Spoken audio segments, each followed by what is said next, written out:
Hey, what's up, guys? Je vous fais une introduction en français, mais mon prochain invité is going to be in English, so I'm just going to pursue for you guys. Now, you ready? I'm your host, Ray Antonio. Yellow Sea Podcast, the most diversified podcast in Quebec for business and hustlers. Are you ready for this one? My next guest is a content creator, Kevin Dien. So his keyword is easy: tall, Asian, tatted boy. Maybe guy, my bad. But we spoke about three things in particular. We just started, I wanted to understand who he is. He's a Gen Z. So we talk about bullying and how he became who he is today. After that, we talk about content creator, what are the channels in which a content creator can make money, and how to make money with brand deals. And finally, we talk about OnlyFans. You ever seen a guy on OnlyFans? So we're just breaking the ice over here. So a tall, Asian, tatted dude on OnlyFans. So this is what we talk about. Are you ready for this show? It's going to be very nice. Let's go. All right, guys. Thank you for all my English community. I know this one's the first, but it's brand new over here. Thank you for listening to this podcast. And you know already what to do. Follow us, and because of you, we get to grow this brand. We get to meet people like him that found us because, other people watch. So don't forget to follow us. Available on YouTube. Follow us on TikTok, on Instagram, on Spotify, Apple Podcasts, on Facebook. We're there sometime on LinkedIn. Yellow Sea Podcast. If not, you can follow me, Ray Antonio, and we all there for you. Thank you for the love. Thank you for all the fans too.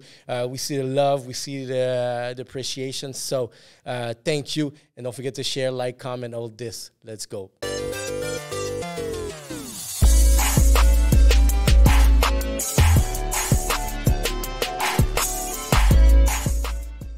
Hey, what up, guys? My next guest, Kevin Dien, content creator, sexy ass, cute Asian boy. And we are about to take you into a fun ride. I'm looking forward to this one. What up, Kev? What's up? Yo, I'm chilling, man. Thank you so much for having me here, bro. Yo, thank you for coming. And of guys, course. he slid into my DM. And I was like, yo, how's this dude? How the conversation? Like I said, and I mean it in a good way, because I get a lot of, the account, the main account, the Yellow Sea account gets a lot of slide in the DM moments. Sure. However, like I said, unfortunately, guys, everyone has a great personality, but some people get to, set themselves more apart from others. You get, something that interesting and you bring to the table and how you introduce yourself. So I find it's really important to, if you're going to slide into someone, let's say, wants to be part of the podcast, because we already have a calendar prepared for the next at least 6 weeks. So before taking someone in, like I was telling you backstage, I find give me something too at the same time, because we both working on this shit. Exactly. You're here and you're working. Exactly. I'm here and we're working too. Exactly. We always on the grind, man. Yeah, for sure. So it was nice discovering you. At first, I was like, all right, you describe yourself as being a tatted content creator. And at the same time, what you didn't say is that, but we could see it if you look at your profile, Asian too. It's a nice mix, exotic. Yeah, I feel like him. Yeah.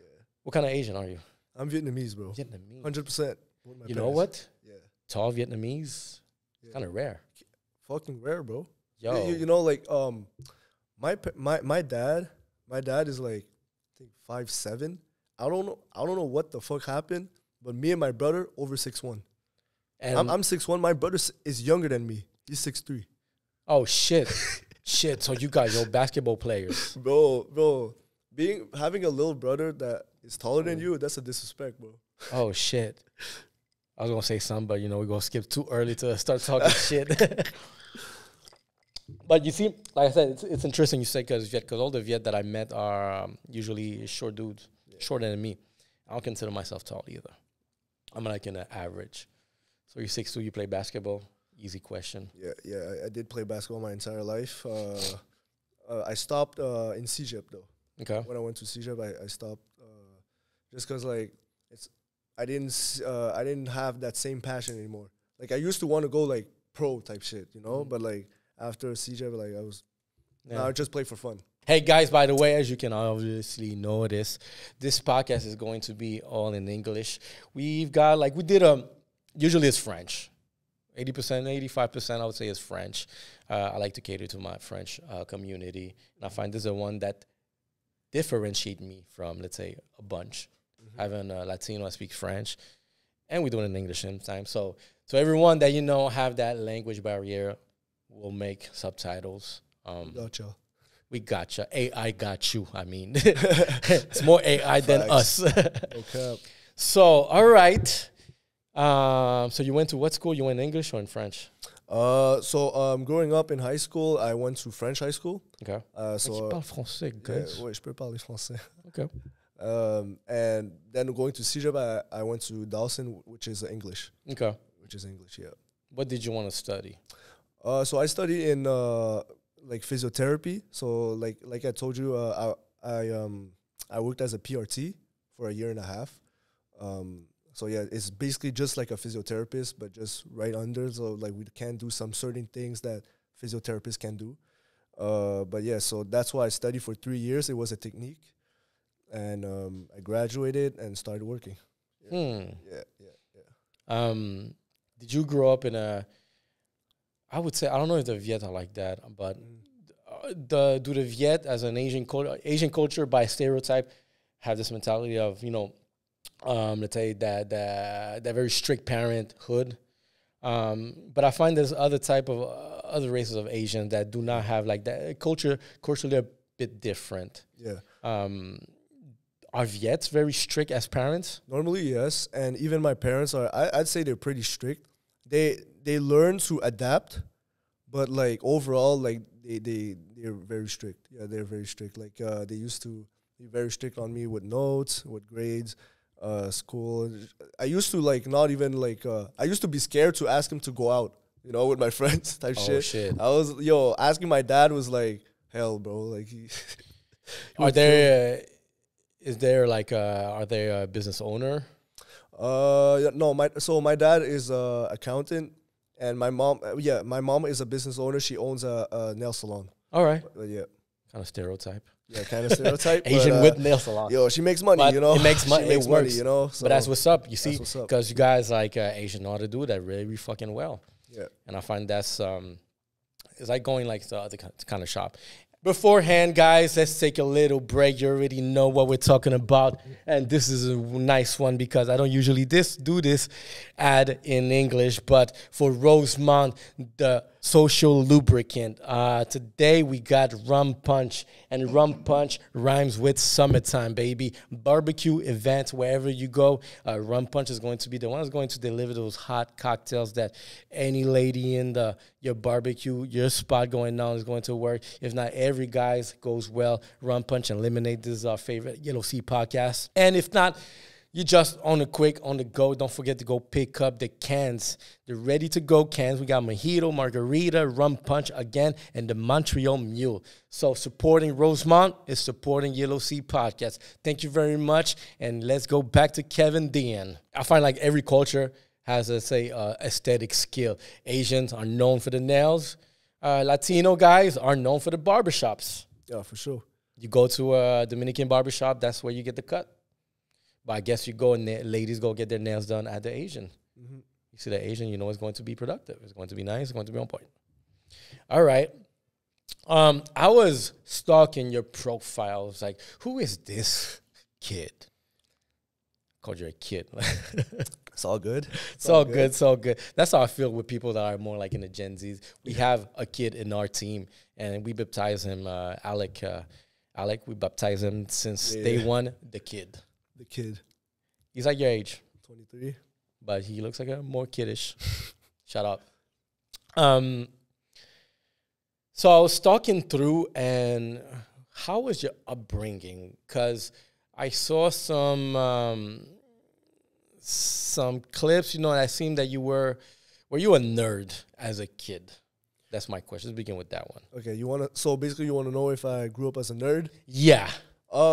So yes and no. I was a nerd, like in the sense that I used to love like video games, reading books, all that shit. And I was this small Asian kid. Like I didn't like get tall until like 16, but that's another subject. Yeah. But yeah, so I was this little Asian kid with glasses, and I used to play. I used to love video games, all that shit.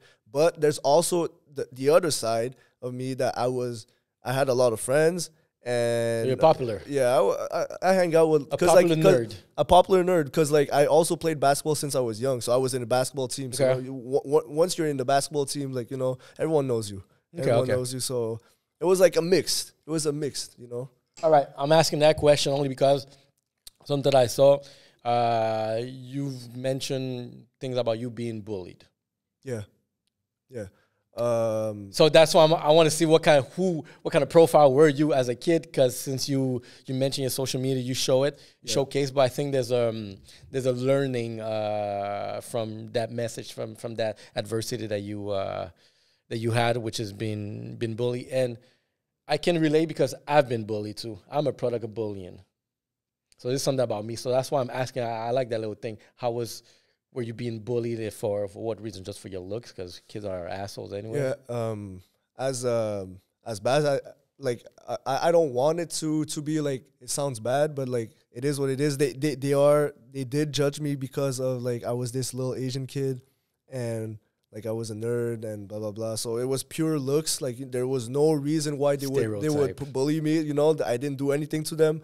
But yeah, it's a cold world, man. Like people be messed up sometimes. But how much of that experience being bullied? How long did you get bullied? Like, did it last for multiple years? Was it just a phase? It was just like when puberty came, like shit changed. I'd say like it was on and off for years. But once I started hitting puberty, like, and I really started changing my looks a bit, and I started like hitting my growth spurt, and I started growing like crazy. Everything started changing, and I feel like people started like treating me different. It's crazy how like looks like can like change how someone will think about you or talk to you, you know? Yeah, no, definitely. And how I find like really interesting about the conversation that on this subject is that, first of all, yeah, look, people are going to stereotype for multiple bunch of shit. Yeah. You see me just quickly like that. I got bullied because I moved to New York. Okay. So over there, you go in the hood in the Bronx, I got bullied just for being Canadian. Yeah. Everyone's Hispanic. I'm fucking Latino like everyone else. Only because I'm Canadian and brand new. And, you know, my English was broken. I was learning. That's a reason. Looks again. I couldn't fit. And how do you feel that today, because that's how I feel, but I wonder if you feel the same way. Do you find like that adversity of being bullied young shaped you who you are now for the better? Honestly, yeah. And like I always say, I have this mentality that everything happens for a reason too. And I feel like being bullied and all that bad experience made me who I am today and like made me stronger, if anything. I can like, it takes a lot to like really like hit me now, you know? Like if you want to like talk shit to me, like go hard. Because like, yo, all the little Asian shit, I heard it all. You heard all the Asian jokes. Yeah, I heard them all. So like, it's like, bro, like, you're not even funny anymore, bro.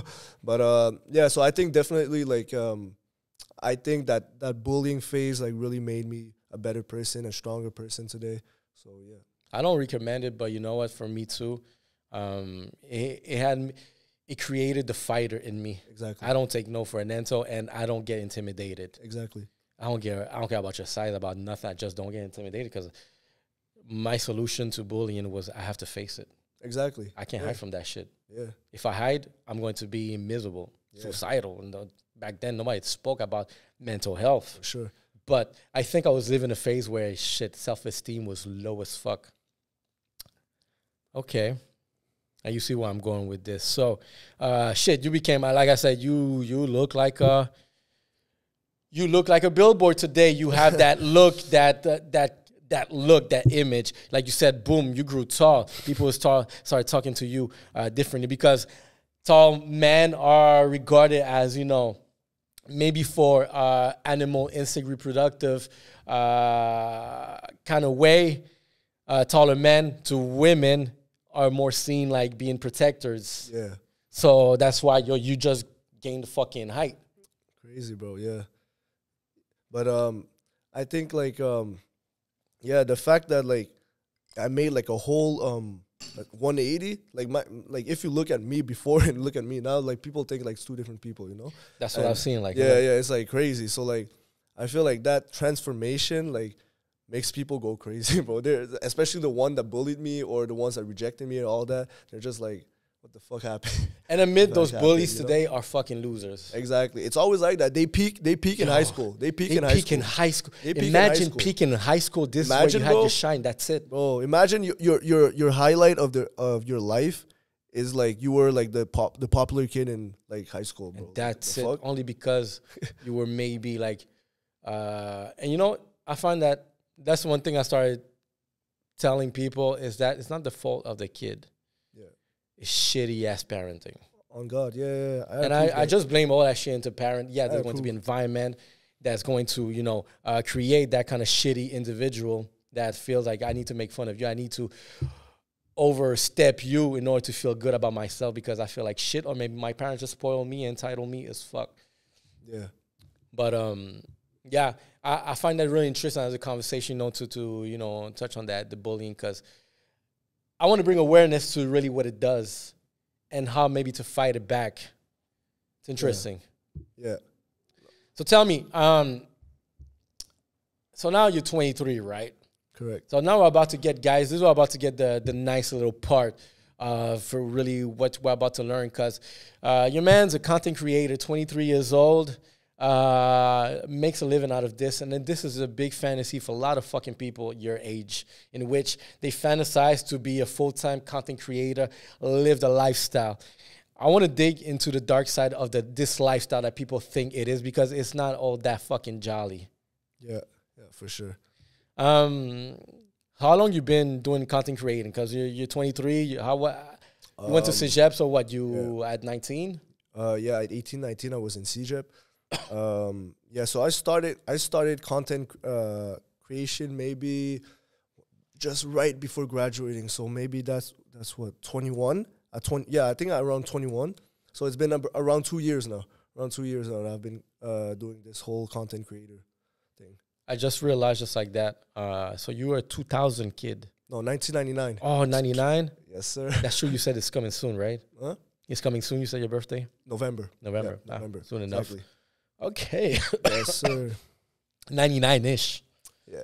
So you were born before the, like, right, the Y2K. Everyone was tripping balls about, oh, shit, we're about to explore aliens, all kind of shit. That was Independence Day moment. Yeah. Okay. So tell me how to grow a page. Where do you start? Okay. Did you have the, sorry to cut you, just to add on into the question. The brand that you have today, the image, was it that you have in the beginning, or you kind of build up into it? I kind of build up into it.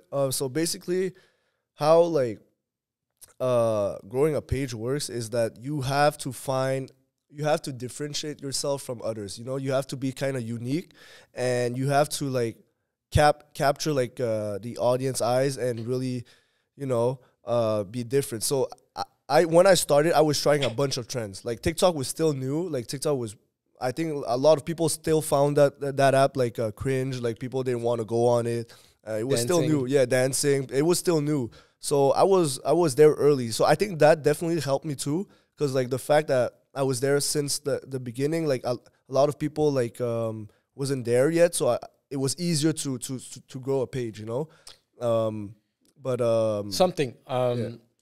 You have to be unique. That's the first thing I retained from what you said. What's unique about you? Why you have so many followers? It must be, once again, what's unique? Yeah. So it was for me, some people it's their personality. For me, it's my looks. My like this tall Asian with tattoos. And right now if you go on TikTok, there's a bunch. But before, so that must be an hashtag too. Yeah, it is. Tatted Asian. Is it is one. It is one. But yeah, if you went like back in 2021 when I started TikTok, like there was nobody like me, bro. Like I was one of the first. Like when I posted like videos, like it went crazy. So that's how I found my niche, because like so your looks, shit, you were blessed with the lottery. No, I'm telling you, because like when I started TikTok, like I was just trying some funny shit. Like I wanted to be like some funny guy on TikTok, but like it wasn't working out. You know, I had like 200 views, but it wasn't working. I post something about like Asian with tattoos. I don't remember what. And I got my first like 300K views. I was like, what the fuck? Asian with tattoos. That's a nice keyword. It was that's like a nice title. Yeah, I was with my boy, my best friend, who's also like another Asian with tattoos. And yeah, the video just popped off. And I was like, whoa, what the fuck happened? And so I started doing more videos similar to that. They all blew up. So I was like, okay, I think I found like what my niche is, you know? Are you able to, do you do coaching too? Because you have something very valuable there. Like, it's interesting how you describe like really what stuck with your brand. No, I don't coach others. It's just, it never happened. If people, I mean, I did coach people, but it's not like really coaching. It's just like some people that I know ask for advice on how to grow and stuff. I'll ask you one. Out. All right, you started with Asian with tattoos. Yeah. What would be my title? Your title? I'm trying to work on my brand. Your title? Damn, bro. Depending, for your own page or for your podcast page? Myself, let's say yourself. Straight quick look. Because look, if I look at you, I could pull out that title too. Asian with tattoos, that's how I find you. If I'm looking for you, let's say if I went to a club, I saw, oh shit, Asian with tattoo. Yeah. That's how like chicks might like find you. Like, oh, I just saw this Asian with tattoo. This tall Asian with tattoo. That's it. Yeah, for sure. For you, bro, let me think about it, man. Let's get back to it. Yeah, let's get back to it, bro. I want to hear what maybe my title could be, because you have a nice one. Let me try to find one too. Yeah, for sure. I got you. It's going to be the only one that I found is a hot boy Latino. So far, I don't know if I even fit that title. No, you do fit that though. Pretension and shit. People will call that shit arrogant, but you know, we hot. Yo, it is what it is, man. Boys. If you're confident about your looks, bro, I don't care what people think. If they think you're like arrogant or you're cocky, but like, yo, I love that shit. You know, like, if they want the clout, we're gonna bring the clout. Exactly. All right, tall Asian boy. So you started with the content creation, and so one thing you told me that, you know, you live off this. So this is something that's very interesting, because recently I want to give a shout out to, you know, El King Papi. El King. Oh yeah. Well, you see El King Papi.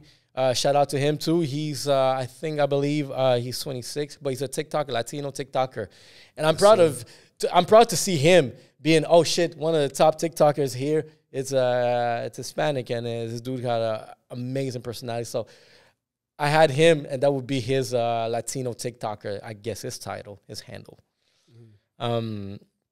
And he told me too, he lives off, makes a living off his content creation. Nice, him and his brother, his brother takes care of like the recording. They both edit and shit like that. Nice. So, how long have you been doing that? Self-independent. Last year. Last year I quit my job at as a PRT, and I went full time, bro. So it's been a year. Only been a year. Did you slam the door and tell them, yo, guys, I'm going to be an influencer. Watch me. Nah, like watch TV. I wish I did that to my previous job. I'm not gonna go into details. Like, cool. So it's not my last job. The job right before that, like, I had major issues, and like, you know, I can't talk details. But yeah, I wish I wish they see how I'm doing right now. How long your dick is now. Exactly. But that's how you got slam the long dick style. But nah. So my with my last job, like, everything was cool. The owner, like, that's my boy. So we cool. Like, I told him, yeah, I'm gonna quit because I want to pursue my influencer, content creator lifestyle. And yeah, he was supportive. You know. So yeah. You know what everyone wants to know at this point, what did your parents think about that? And that's a fucking good question, bro. But how did your father, accountant? Yeah. Honestly, to be like 100% honest, till this day, they don't understand it. They still don't 100% understand it. They always like love me, and they always gonna be like, oh, yeah, you can do what you want. But they're always there to remind me, like, oh, you know, you're also like a PRT. You have your diploma. You have your degree. So like, you can go back, you know. And I'm like, yeah, I know that's my plan B if everything fails, but I don't want to have a plan B. I want to focus on my career and really do this full time. And bro, it's gonna take them some time to really understand it. But like, they're okay with it. Have you treated them to little things, you know, to be, you know? Yeah, sometimes like I'm not going crazy yet. I'm far from where I want to be, you know. But like just like they can see from where, just like simple shit like Christmas, you know, Christmas. Like back then, I'll maybe buy them like I don't know, like some small gift, and just now they can see like I can afford bigger gifts, and they should see like, yo, if I can afford that, like I'm doing something right, you know, I'm doing something right. You gotta get him a vacation, like. No, that's my plan, bro. That's when he's going to be like on their way over there. He's going to be like, yeah, I want more of this. But I want more vacay. But you know what? Asian parents, they will still find a way to complain. They will still be like, this is nice, but like, guys, it's hot boy summer. And you know what's going on in hot boy summer? We got the eye religion on. As you can see, this is the eyewear of my season right now, and I'm enjoying it because wintertime I couldn't do it, but summertime I'm going to do it. And you know what's nice about the eye religion is that the first impression count. This quote never made much more sense than when you wear eye religion. The first impression counts, and in order to get that amazing first impression where people are going to look at you with some mystery but intrigued by who you are, because who's hiding behind those shades? But those shades are looking fresh this summer. Eye religion. Go book with a stylist at eye religion. Book a meeting, book a consultation, and use the code promo YELLOW. And you're going to get a gift from us. So go support iReligions. It's supporting Yellow Sea Podcast, guys. Let's go. I'm going to post on the billboard. Now, you see this? It's nice to see this new, because people like you get to be, let's say, exactly live off the lifestyle. You said keyword, live off the lifestyle. That should be a T-shirt. Everything we say a lot of punchlines in some of my guests, and I always think about like some of the shit that the guests might say, or we having a conversation, and the punchline is so hard. Should be a T-shirt. Yes, that's something. That's a merch about to come out. I think it would be live off the lifestyle. Facts. Hashtag tall lifestyle. Asian boy. Tall Asian tatted boy. My bad. Got a keyword. Exactly, bro. Are you making more money now than you did before? Yeah. For sure. Like, bro. Like the thing with being a content creator is like, it's not like a regular 9 to 5 where every paycheck's the same, you know? So it's like there's some months that you'll do really good, some months that it's a bit low, but like overall, like I'm making more money with this than all my previous jobs for sure. So tell me how you make money, like, and these are questions that I formally know the answer, but I think Justin is going to be interesting for those who are curious, you know, to join the journey of a content creator. So tell me, what are all the streams of revenue that you have that you can make with content creation? And after that, maybe we could get it into, you know, describe a bit more further, like some of these channels. Yeah. So in Canada, you don't get paid. You don't have like the creators. I forgot the word, but you don't get paid for making content. So, like, let's say I have a lot of viral videos on TikTok, and people be like, "How much did you get paid for like 20 million views?" I'm like, 0. Like, bro, I like they don't pay me for that shit. Like, I don't know why. That's a TikTok. That's the creators fund, some shit like that. Yeah, creators fund. That's the word. But yeah, it's not applicable for people in Canada. For TikTok. For TikTok. Yeah, or YouTube, TikTok. TikTok you can get. I mean, YouTube you can get paid. Yeah. All right. For sure. All right. So that's one stream. All right. So let's say the creators fund on TikTok. That's one way that unfortunately you're not touching. But I'm pretty sure your content overlaps in the States. Yeah. Do you get things from the States or nothing? What do you mean? Let's say, because let's say Canada doesn't pay yet, I guess, TikTok, the platform. But is it Canadian content, or if it from a Canadian audience? I mean, it's from your phone. It's from your phone. Yeah. So the VPN of your phone is going to dictate where if you are. Did you think about putting a VPN? Yeah, that's the thing. A lot of Canadian creators do that. I've tried it, but I don't know. I've tried it for like 2 months, and they didn't verify me or something. Like, I don't know, it didn't work. But like my boy told me like you should keep doing it because like maybe they just didn't see it yet. But then once they see it, they will approve you, and then you'll get money. But yeah, that's another stream of income that maybe I'll possibly start if I start with VPN. Yeah. Yeah, and you can sell VPN after that shit. You can sell VPN to Canadian content creator. Bang. Yes, sir. Oh, yo, that's a nice niche. You see, I'm a marketer. That's what I do for a living, find these fucking ideas. Yeah. All right. Next. So after that, like you have the whole content. Brand deals. Okay. Brand deals, and when you work with brands and companies, stuff like that. So that's very easy. You'll see a lot of YouTubers or when in their videos, like there'll be like a minute they're promoting a product. Well, same thing with IG or TikTok. Like you get paid to promote a certain thing, and that's another way to make money off an influencer. After that, bro, it will be like events and venues. Like they will, let's say they want you to. So you're part of the promotion, let's say, to attract people. Yeah, exactly. Well, exactly. to attract people, but at the same time, bring in your followers. Exactly. Yeah. Okay. Yeah. So and you get a cut from the ticket, you get the a bar. cut. Exactly. So they will like split the. All right. So we have earnings, events. Yeah. We have, let's say, brand deals. Brand deals. We have the revenue stream from the platforms, social media. Yeah. Is there another one? There's a lot more. There's like affiliate marketing. Affiliate. Okay. Affiliate marketing, which is basically really simple. Like, let's say you're a content creator, and you go to the bio, you'll see a link, and maybe it will be Amazon, and it will be every time that someone purchase something with that link. Well, you get a cut from it. So that's affiliate marketing, and you can have as many links as you want, All right. Is there another one? Yeah. E-com. Huh? E-com, I guess. Merch. Yeah, you can. I guess you can have merch. That's a popular one. A lot of influencers have that. Like, once they get big, they all start a merch. Once you have something like you have you need a strong brand. Though, yeah, exactly. Need a strong brand.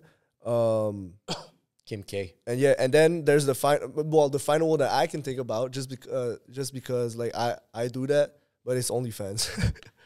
I was gonna bring you there. I It's saw OnlyFans. that. Yeah. I was about to sign up. I was like, hold on, let me talk to him first before I sign up. No homo. There's something that came to my mind. NFTs. Oh, NFTs. Yeah. Let's say you have videos like. Let me talk about my guest last week. Shout out Amerilandia. He's a producer, music producer, beat maker, engineer at the same time, like top producer, makes music. One of his story was that in his case, you get to register to, I guess, here in Canada, SOCAN, and every time your music played, there's a royalty that goes to you. Yeah. And he was talking about the importance of making sure as an artist, a music artist, you register everything you do. So whatever, like him as a feat, even as a beat maker, even if he only did the beat and nothing else, still could touch some royalty. But some artists fail to register their name, so he's not touching some income that doesn't even come from the artist's pocket. This is just part of the system.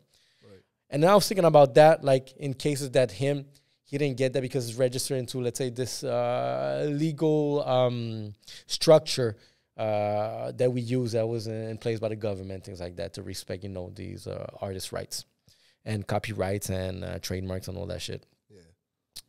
But if we talk about the concept of NFTs, for example, NFTs serves, I find, a similar purpose, but the difference is that it goes into a blockchain that everyone has access to, but you own the right. It is not going to be into, let's say, a registry where, someone else has to manage it, which is more like a government type of organization that gets, to check, all right, this played and this send the money. So the NFTs, I'm thinking about, are you fully educated in crypto NFTs? Honestly, I'm not super familiar with it. I know the basics, but I'm not super familiar with it. Me neither, but that's how I find, like, if anyone wants to correct me, go ahead. So I find, let's say, in your case, a video that got 2 million views here in Canada, but TikTok, unfortunately, doesn't compensate you for this. I'm thinking, would it be possible for the expert at NFTs, would you be able to NFT that same video? Maybe it does not come from, let's say, TikTok that you get the income, but the NFT will protect you if even that video goes viral and you get a source of income as a type of royalty because you own that piece of content. I see. You see? I see. I can understand what you're trying to say. But honestly, I wouldn't know. yeah, I just wouldn't talking know too. Like it's the same thing, you know. But It's you see like- the idea, yeah, I right? see the idea, but like I feel I have no idea like if it would work or not because like I'll be it's intrigued. That's the first time I hear about that. Yeah, about that. bro, Yeah, we're building up conversation here. That's why you better learn, guys. This podcast is meant to educate and learn things. Now, someone else probably going to pick this up and say, you know what, we could do this and not that. But we could do that. yeah, So I find for artists it's going to be beneficial now that we're going to, let's say, this Web3, this metaverse world, and now Yeah. Apple that has like the goggles. yeah.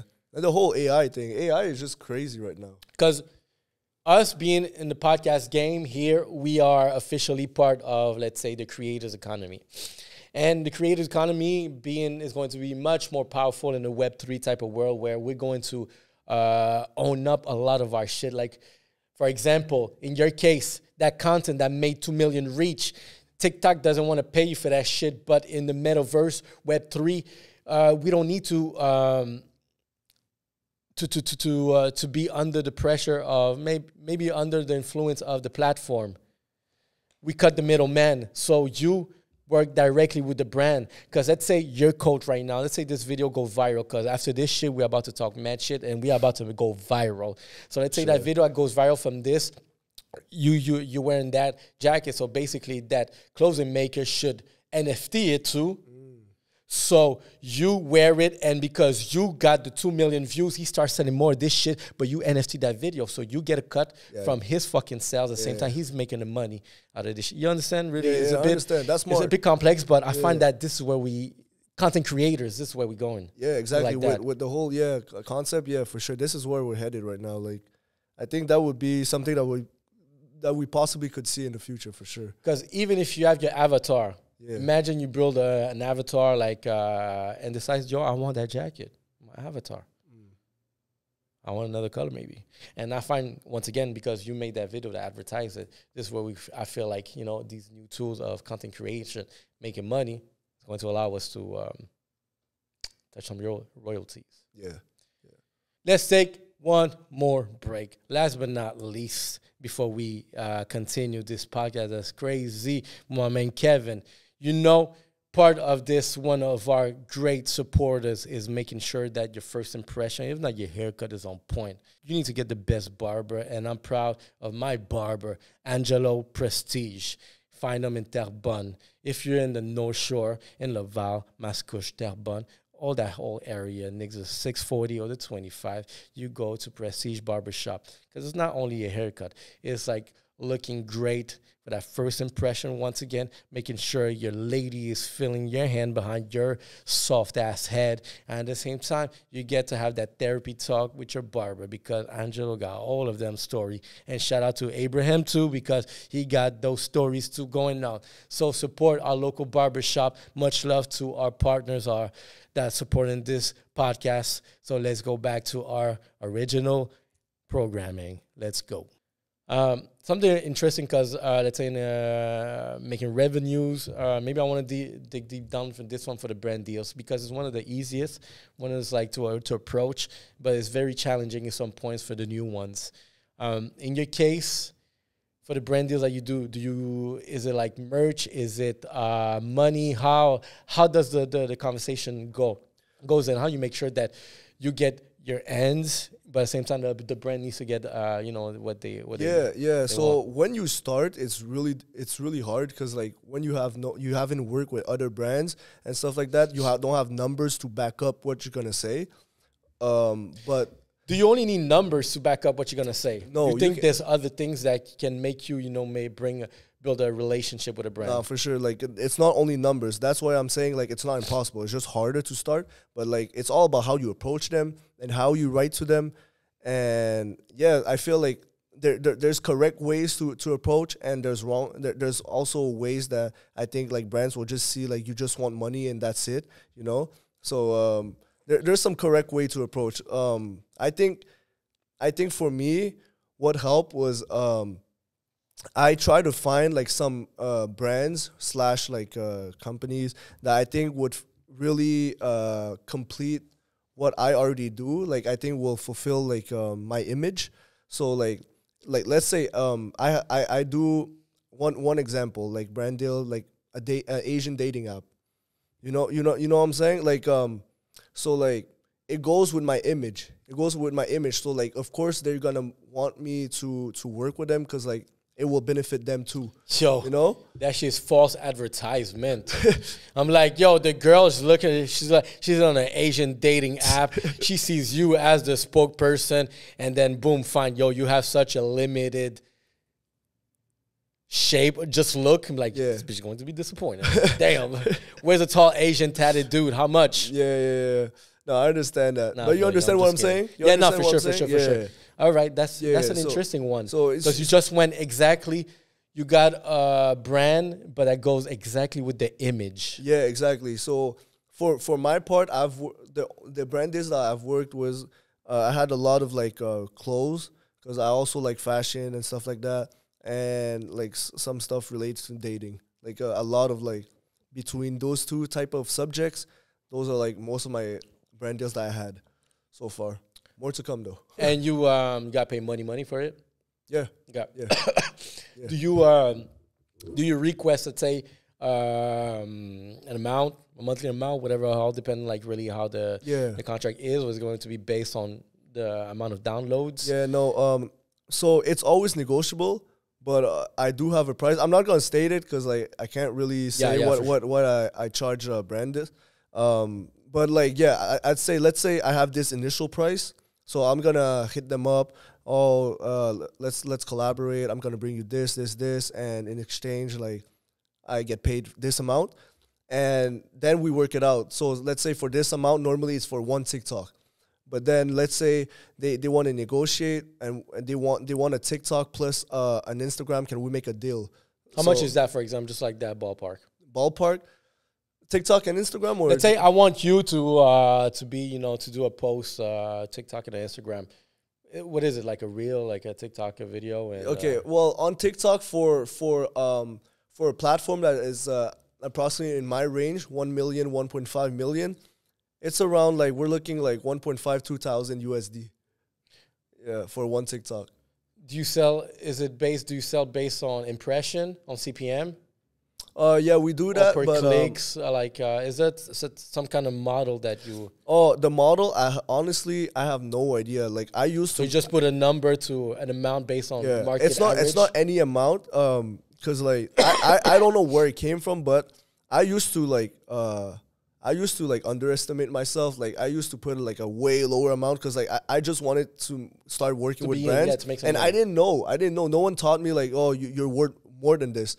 So I started making research, and I was looking on YouTube, other content creators, and people like they were going on some different sites that showed you like for this amount of followers you should be paid this, and that's when I realized, oh, okay, I was getting ripped off. Like, I was getting ripped off. The yellow seat has 37,000 and 500,000 likes. How much would you pay for that? How much would it be worth? How much would you charge for a TikTok right now? I just want to see like how much you would put, and then we'll see if you're close. Okay. The estimation that I get more analytical and more marketing in my side, because I think about, let's say, how much views I'm getting, which I translate to impression at the same time, and I think about, let's say, really how much does the CPM, how much does TikTok ads or Facebook ads sell the CPM, and, try to make an average out of that. So let's say, for example, because some of the stats that I've seen, it was going on for maybe like $3, $2-3 CPM on TikTok ads. All right. So we can generate between nearly, right now, it kind of went down a little due to something that happened. And we'll talk about that, but it kind of went up too. So at one peak, it was at maybe 900,000 views a month. So I find that since we have something very authentic, the audience that we have, the engagement that we're getting, I calculate maybe like the CPM going at 7, 8-ish, maybe 10-ish. Let's say, let's do some quick math. Yeah, go for it.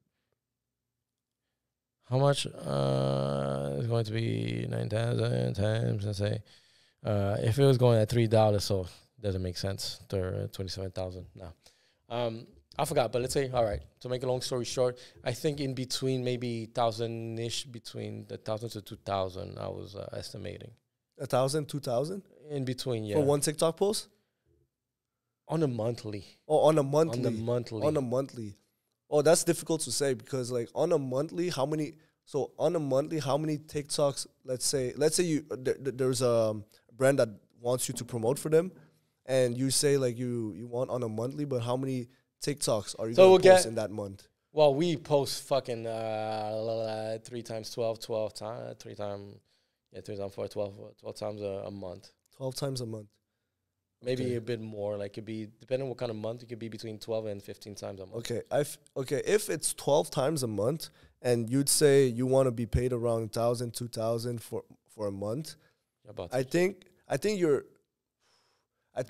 losing money. Because like if you're posting like if you're posting around $130, I'd say for you said you have 37,000 followers, right? Mm-hmm. And average around 900. Like you have a good engagement. Like it's pretty solid, and it's only gonna go up from now. Yeah. So I feel like you should right now for one TikTok.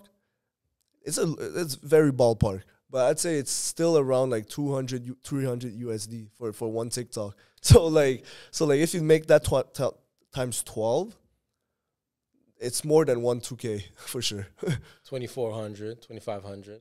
Yeah.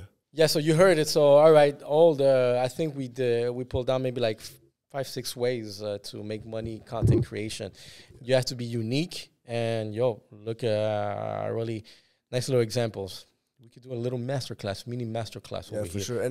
And I'm sure like there's way many more ways to make money, but I'm just not familiar with it. But these are like the top and the most familiar. And you see, we even explored the NFT one. Yeah, that's interesting. Yeah. But one you mentioned that I was like, all right. He said OnlyFans. So now we got this a title of this clip. OnlyFans. Tall Asian tatted boy on OnlyFans. My bad if I keep using boy. I forgot you're more like a man, like young men. That's a sexy title. Let's say if I was a woman, searching, it's like a guy searching for, let's say, looking like for what are your preferences, like big booty Latina redhead, some shit like that. Yeah, I'm making up shit. It's not really one of my preferences, but I love it too. But let's say if a girl looking, like what would be her preference? You have an OnlyFans. So it's nice to see that we have a guy who's going to talk about his OnlyFans debut, I guess. How long you had it? Maybe a year and a half. A year and a half, not even. Shit, he's past like the debut. My bad. My bad. See, not following the page, but interesting because usually, if I see in other podcasts, there's always going to be a girl OnlyFans. And I think we heard all the fucking stories, guys. You need to change the fucking script. Here we're exploring boundaries. Nobody, have you had the conversation being a tall Asian tatted boy OnlyFans? OnlyFans. Have you had that conversation before? On mic? On mic? Nope. We are about to break ice right now. For it, bro. It's interesting. So, what got you to OnlyFans? Was it? So I saw some of your, you be taking some bare-chested pictures. You fit, you cut, you have a nice little shape. You're tall on top of that. You don't look tall in my pictures. Video. Nope. Damn. I thought you were about maybe my height until I saw a video. I said 6'2". I was like, all right, still couldn't believe it. I was like, he's faking it. He's Asian. He's not tall. I'm stereotyping, talking mad shit. It's all good. But, when I saw it, I was like, yeah, that's it. He's taller than me. Bro, you know what's crazy? A lot of people actually think I'm short. Like, I don't know why, bro. Like, how do I look short in my videos or pictures? Like, how? I think the reason why my perception classified as being shorter than what you are, maybe because you're slim. You're tall and slim, so I guess the slimness makes you look maybe smaller. Maybe how much you weigh? 180, 185. Yeah. See, I'm close. I know my shit. Yeah, 185. You stack another 10 pound, 20, let's say 20 pound of muscle, bro. That's like you could start like a Pornhub account after that shit.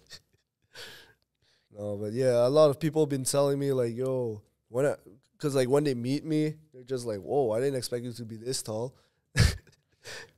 Even if I mention it a lot online, but Question for your demographic, let's say in platform.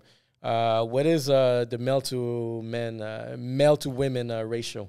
Around 85% female, 15% male. Shit, 85% ladies. Ladies hot for the Asian cock. Yes, sir, bro. Yeah, bro. That's what's up. You see, there's a profile for that. Yeah. Are they all Asian, or is it going to be? Nah. Oh. Of course, like there's other always kind of a lot of varieties. Like you see a bunch of like I don't know the exact percentage. I can't really see that. It's hard to tell. It's really, hard right? to tell, but Based on like the comments, overall, maybe. there's a bitch of. I said a bitch. I know what you mean. A bit of everything. There's a bit of everything. See, guys, he didn't mean to. I didn't mean to, you know. Call women bitches. Nah, I don't use that word. It's good. Let's keep it off our mouth. However, it fit in kind of good in certain terms. Yeah. But don't feel offended in this offended world. Yeah.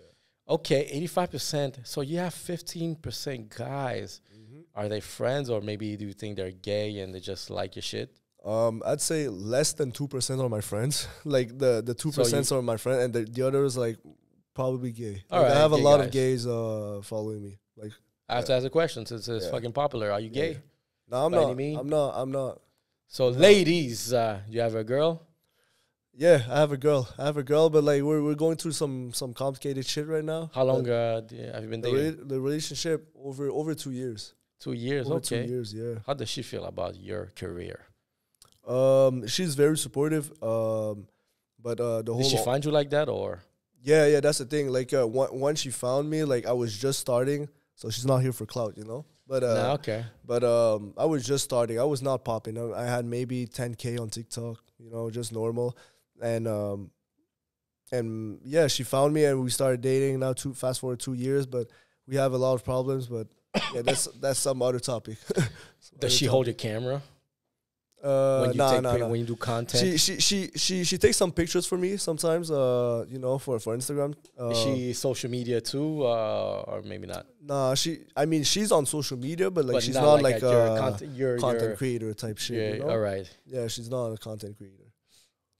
Okay, but does she get jealous sometimes? Is she Asian? Yeah, she Asian, but yet? yet too. Okay. Yeah. But to answer, jealous. She's not really jealous. She doesn't get jealous. She understands it's part of the job. But new jobs. That's nice. We didn't have those jobs back when I was 23. But it's part of the job, but yeah, there's sometimes some issues, you know. But overall, like she's not the jealous type. All right, usually some shit's complicated. My overall advice is just have fun. I know, bro. Just have fun. I know. So look, maybe it's not the right fit for everyone. Not every shoe fit perfectly. I know, bro. But you have to try it. Exactly. And you have to walk maybe 2 years with it. I'm talking shit. All right. But how does she feel that you're OnlyFans? So what kind of content do you have on your OnlyFans? Is it naked shit? Is it like some... Okay, I'll answer this. Some fetishal type of shit? Okay, I'll keep it a buck here, but like I mainly post like just more explicit thirst traps. So it's just like there's no nudity there. Okay. But there was some time like I had some nudity, but like I kind of stopped because like it's not the image I'm going for. Okay. It's not the image I'm going for, so yeah. How many followers do you have in that platform? Is it lucrative for you? Is it lucrative? Yeah. I forgot the meaning of that shit. Well, lucrative being does it make money for you, like a good money? Oh shit! Oh yeah. Honestly, yeah. I also have So basically, I have like So I have a management, so they help me manage my OnlyFans. But yeah, it makes good money, bro. It makes good money. Like shit. Like I'm not gonna lie. How much is your membership? That's the thing. So I used to charge $10, but then like we changed the strategy. So the management found a new strategy to make it free. But like all the more explicit stuff, they gotta pay. So like now I brought over like 8,000 subs, 8,000 subs. But like they're all since it's all for free. the things on the feed, they won't see much. So then like they have to pay for the more explicit stuff, you know? And usually the equation behind those type of numbers is 10%. Like for content ratio to, let's say, membership is 10%. So whatever, if you have something given out for free, 10% of that amount of those subs are going to be consumers will pay. That makes sense. Is that accurate? Pretty. I mean, it's still 8,800 people. 800. Let's say if we were I'd say let's put it at 5%. 5 are really good. Not bad. 5% are really good like spenders, you know. Is it like $10 per post? Is it $10 per month? Is it That's a good question, and honestly, like it depends on everything. Like everything depends on what type of if it's a video, how long it is, what type of picture it is. But it varies. Like it can vary from one post can be like $5, but another post can be like $100. You know, like it can vary. It varies. It's all women? I'd say, okay, so that's the interesting part. So you see how my Instagram and my TikTok, it's like 85% women and 15% male. I'd say on there, it's like 60% female, 40% male. Like there's a lot of guys too, bro. There's a lot. Maybe 65-35, but still. It's still significant as opposed to compared to, let's say, the other. Exactly. That I found it very interesting. Guys, you have a lot of fetishes. Yeah, bro. That's cool. Everyone, you know, whatever fucking float your boat. Yeah, exactly. That's what matters. Exactly. Interesting. So I'll be curious to see really if you have among that 35%, whatever it is, if what is the amount there that pays. Yeah. Do you know? Honestly, I know, but not specifically. Okay. But like I know that like in my top 3 spenders, like 2 of them are like guys, bro. You know what? Let me say something. This is Pride Month for my LGBTQ community. Whatever float your boat. But I've done business in previous time with gay guys. And gay guys pay well and they work well. Honestly, good business because I agree with that. The guys work fucking very well. I find like really in the business, it's going to have that more feminine side in certain things.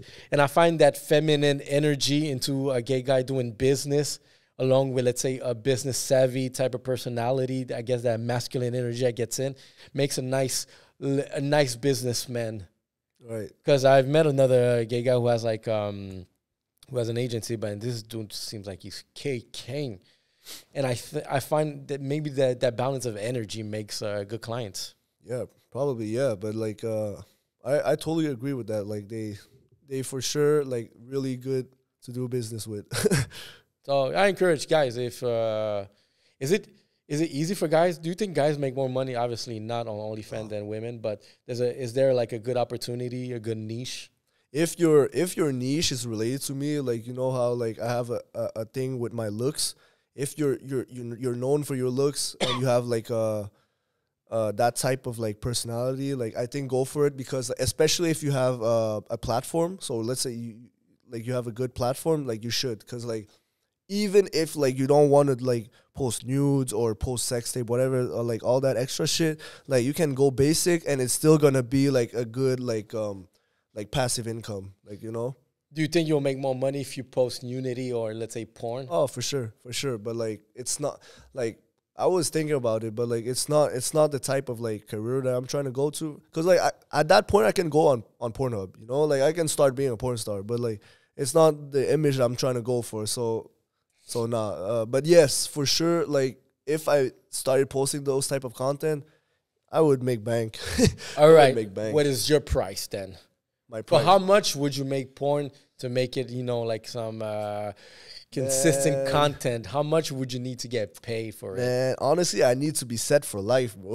Okay, set for life type of shit. Set for life, bro. Like once I've done it, like I don't have to worry about shit. Like I'm good. But like honestly, it'd be like some good amount, because like I don't want to just do it just for like a small some good money, but just good money is not enough, you know. But I find like it's like. Because there's something, let's talk about, like in the porn thing. There's once I was on the hub, just filtering, going through some shit and some shit that pop in Explore. Yeah.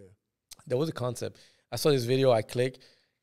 There was a funny concept because it was a Asian girl and her boyfriend or some French. They were both French, but she was Asian. I guess she was more like the main character of that channel. Okay. But you know those YouTubers that, you know, travel and just show their journey and just give a bunch of shit. Yeah. That channel, it was that couple, and they were traveling, doing the same shit that those nomads or travelers do on YouTube. But they just add some. They add the fucking part too. And I was like, that's fucking interesting because they were going in the roof. I think they were on fucking in Yemen. It was some Nepal, some type of shit. Are they popular? I think it had like good, not in the millions, but maybe like in the 5-6 digits type of views. And I was kind of interested by the storyline because it was naughty at the same time. You know, they had good angles. Like, weirdly enough, they had good angles where to put their camera in.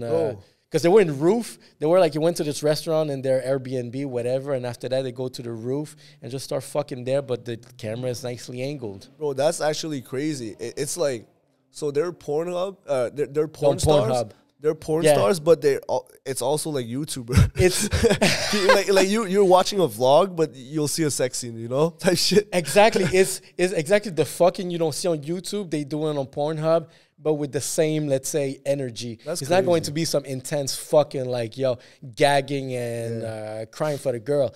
It was just some casual fucking that you might do with your girl when you're traveling in the roof and just getting a nut all recorded, and then they put it. So I want another one, like, because I kept looking at the story where they're going next.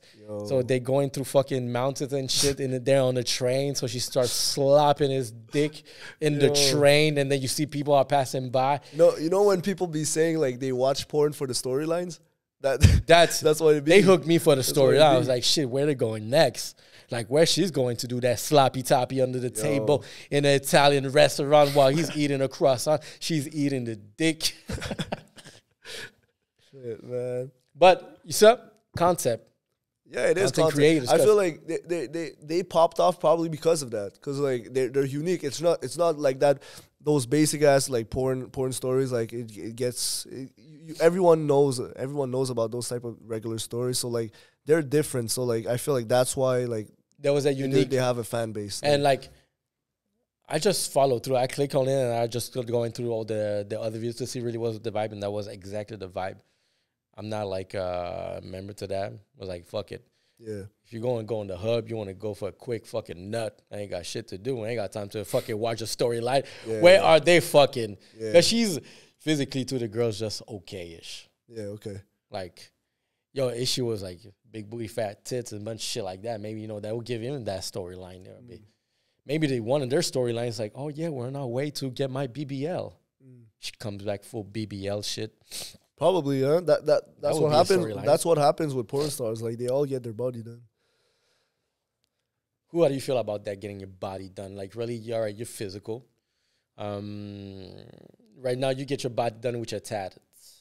Yeah. What is the thing about the tattoos? This is where we can, talk about tattoos. So sorry, what you want? All right. So one thing that you introduced yourself as I felt like you wanted to talk about was the tattoos. Yeah. What do they signify to you? Because I have none. Okay. So I thought maybe you were a tattoo artist. Do you do that? Nah, a lot of people. Think I thought that's what you said when you said tattoos, but you're more like a tattoo. What would you call that? Like I love tattoos. It's just like, I don't know how you can call that, but like a tattoo person. Like you know, I love tattoos. Like I'm covered in tattoos.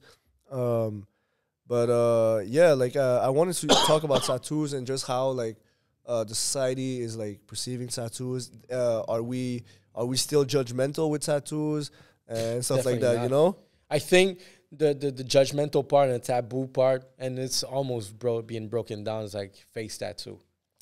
Yeah, I want to talk about that actually, cause like, are you gonna get one? No. Like the whole thing, like you people think like it's like people don't judge anymore, you know? Yeah, because we seen it all at that point. The fuck, it's left to see that people haven't done yet that other people didn't copy, and it just become but like a standard. You know what? I think that too. I would say like, oh, you've seen some crazy ass shit in this world, so like tattoos are like pretty like normal now, you know. They are. But they're still like, especially the old heads, like the older generation, like they was not all of them. Some of them are pretty open, but like there's still a lot of people that would judge and think like some bad things about tattoos. And yeah, man, it's crazy. Like I won't go into details. Remember I told you like I had some problem with one of my jobs. Yep. Sorry. Yeah, it was related to tattoos. One of the subject is tattoos, which I won't go into detail, but that just shows that tattoos is still a problem in this world, which I find crazy. With all the shits that's going on in this world, and y'all still think like tattoos is like bad. Like what? I feel like that being fully tatted up, for example, still cool in the workplace. What people are getting more accustomed now is, because you could be all tatted up, but you're in a workplace wearing a suit and you don't see it, people are not going to judge. But the moment you start seeing some of the traces, like the neck were quite still taboo up to a certain point because you don't want to show it. But I know a girl that I went to high school with, she's fucking tatted over here and she's a nurse. So she got her whole fucking neck done and she's a nurse. Yeah. So like it becomes a more like normal and standard. Yeah. In the hands too. I see you have like your knuckles. Yeah, I got them. Yeah. But I understand that. Totally. But it's where like where things comes like in between is just like I never had a problem with my patients. That's the crazy part. I never had a problem with my patients. It was always the staff. Like why does it bother you so much? Like it doesn't even bother my patients. You understand? Like you see why jealous. You see where I'm going? Like you were the cool guy that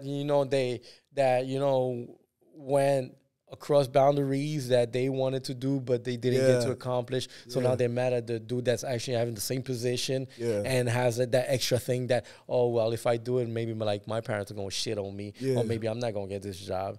People are judgmental. Yeah. People are pussy. For sure. Yeah. Nowadays, a lot of people be talking shit for no reason. But like, I always have this theory, like, you want haters in life. You know what I mean? Like if you don't have haters, you're not doing something right, you know? Guys, I embrace all my haters. Exactly. I love you guys. Same.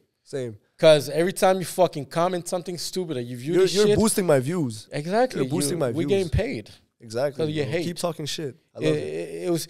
It's so strong that you need to fucking talk shit and hate so much on someone that you're creating the opposite effect that what you think is going to bring down the person. No, you're just making more spending clout. time like you know the keyboard warriors, bro. They be going crazy on their phone, like for what, bro? For what? You think they think like I'll read the comment and be like, oh my god, bro, he just roasted the shit out of me. Like the fuck, bro? I don't give a fuck. You just boosted my view. Thank you for boosting me. Rarely I engage with them, but sometimes I love fucking with them, and they all give up. Yeah, I make them all fucking give up. Like really, what you said, because I go with their flow. Like, all right, you want to talk about this? All right, get bet. There was hold on. There's some dude that said some dumb shit, that we went on and on and on and on. Talk about like I didn't have father figure. That's why I'm like so vulgar or something. But bunch of ignorance. I'm like, I don't know. Paraphrasing. I was like, oh yeah, since you know how to fucking raise a kid, adopt me, bitch.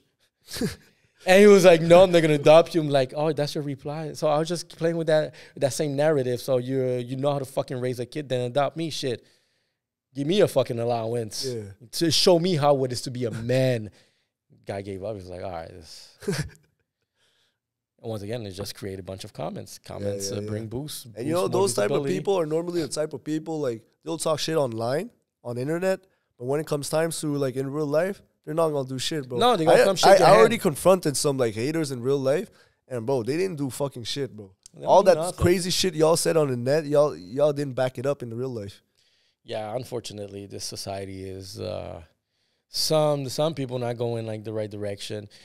Too many people getting offended. Like there's something about this generation. There's something about this generation, and like a lot of people in this generation just be hating for no reason. All this hate for what? Like, where does it come from? You being part of that generation, because that generation is really what brings. Because look, as much as I find it very cool that someone like you at 23 gets to, to have this kind of lifestyle, make a living out of it. In my case, when I was that age, we didn't have the resources or the tools to kind of have that lifestyle. So it was like a bit different. It was still possible, but not in the same stage, not the same like easiness that, let's say, someone like you do. So I kind of like find that very cool, but at the same time, I'm losing my point, but I'm trying to build up. But at the same time, I find that, that generations, like, due to having that much access to this tool, create a bunch of little bitches of, let's say, this type of, how, let's say, groups are just separated. Now you have, let's say, this group of people just hating. Yeah. People are just jealous, talking mad shit, or just, not understanding really what's going on. Yeah. What we're doing. Yeah, I approve. It's funny that the generation, like, as much good and then is doing to certain people like you guys is very intriguing. On the opposite side, there's other type of people that took it too far with this tool. Yeah. You decide to make money out of it. Other people decide to fucking make hate out of it. Yeah.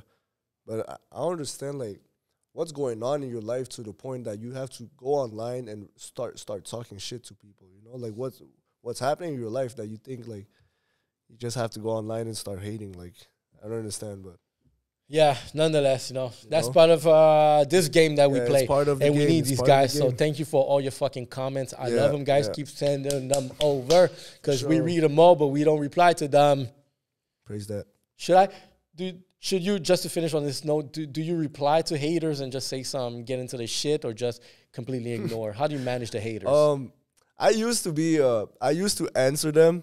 But I'm a petty person, bro. Like, if you want to be petty, I'll be pettier, So, like, I used to be, like, I'd be trolling them after, when they hating, I'd be trolling them. Like, and then I get, like, I get my fans to back me up. I don't even ask, but they're all going to back me up. So he starts, like, getting roasted too, and then he just quits, I used to be petty, so I used to answer them, but like nowadays, bro, I don't even answer. Like, I don't give a fuck, bro. So like, you have a nice fan base, a nice little hive. Yeah. I don't even have to say anything, bro. Okay. If you go to my videos and you'll see some hate, there's always like a few people that will start backing me up, and I didn't even ask for it. Like, I honestly don't care. Shout out to Yellow Sea Gang too, because there's a few of them too, like, that be backing up some of the ignorant comment. That's love. That's love. Love. I appreciate. All right. Is there a final note? Where do you want to leave this podcast, and what's going to be next for you? Like, so what is the end goal? Like, now that you're a content creator, this brand new job that didn't exist 10 years ago, that university do not talk about, is not something that was common. It's a brand new position, just like being a podcaster is brand fucking new. How do you make a living out of this? Where do you see yourself in 10 years from now? Like, with this, are you going to keep building on your brand, become a superstar, open up an agency, a bunch of other superstars? Do you want to do movies? That's a great question, honestly. I will start with this. Like, in 10 years, like, you see how fast, like, the society is changing and, like, technology is improving. So, like, in 10 years, like, it's going to be crazy. It's going to be crazy. So, like, I don't even know where I'll be at. But my goal for me is just to keep growing as a content creator, build even bigger connection with my fans, and I just want to start like being able to live the life that I want, just being free, and maybe start helping other people grow too. I don't know. Like, do you aspire someone in particular that's today in mainstream? I don't know if y'all were familiar with, but my biggest like inspiration, his name is DDG. On YouTube. He started as a YouTuber, and he became a rapper. But everything that he said he was going to do, he did it. And he had a lot of haters, bro. Like, when he started rapping, everyone was like saying, yo, this is trash. Now he has, like, you go on his Spotify, he has like streams, like 6 million streams a month type shit. Like, he's an artist now. He fulfilled his dreams. But it's the fact that he started from nothing. He went on YouTube and became a rapper, and like, now he's very mainstream. If you look him up, so like, that's someone that big. you because, like, is he Asian? No, he's black. Black. Nice. He's black.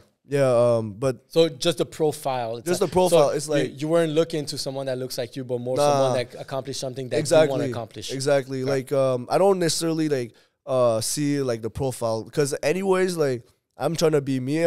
Trying to be me, you know. So like I'm trying to be the first me, you know. So like first tall Asian exactly, talent. bro. So like yeah, man. But DGG, bro.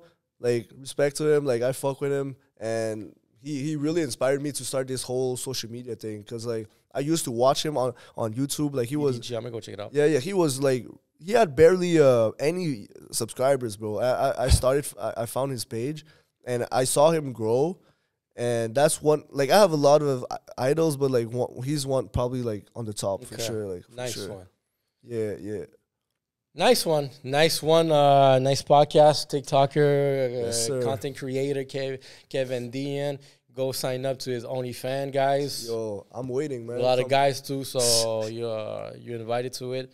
So thank you for coming. Thank you for, so much for having me. Little enlightenment in the content creation, how to make money, that guap. Money. Yellow Sea Podcast, guys. Let's go.